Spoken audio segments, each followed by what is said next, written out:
अगर आप भी चाहते हैं नए वीडियो एवं नए ऑडियो देखने एवं सुनने के लिए तो हमारे गोल्ड स्टूडियो चैनल को सब्सक्राइब जरूर करें एवं बेल आइकन दबाना ना भूलें। Produced by Gold Studio। RDS Recording Studio, Sarisua Baja।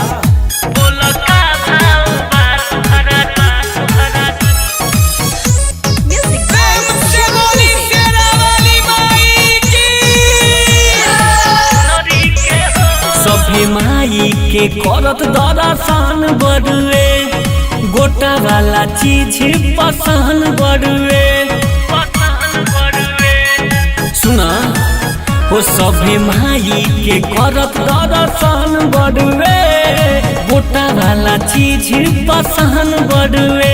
फूल लाले लाले चढ़ेला सुनरी के हो, फूल लाले लाले चढ़ेला सुनरी के हो। बोलो का भाव बा तोहरा चुनरी के हो, बोलो का भाव बा तोहरा चुनरी के हो।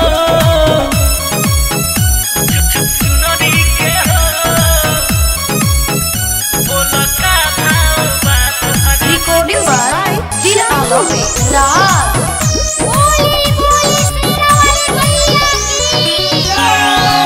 मैया के भक्ति में भेवे के बा, नारियल धूप अभी लेवे के बा।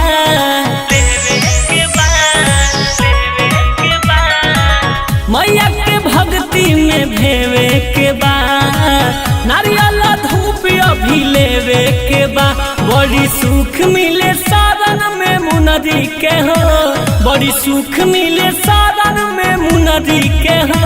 बोलो का भाव बा तोहरा चुनरी के हो, बोलो का भाव बा तोहरा चुनरी के हो।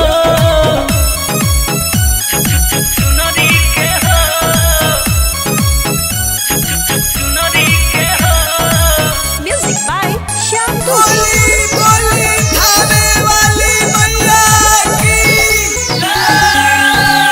हाले में आके धन हो गईनी हो, जिंदगी के गम सारा खो गईनी हो।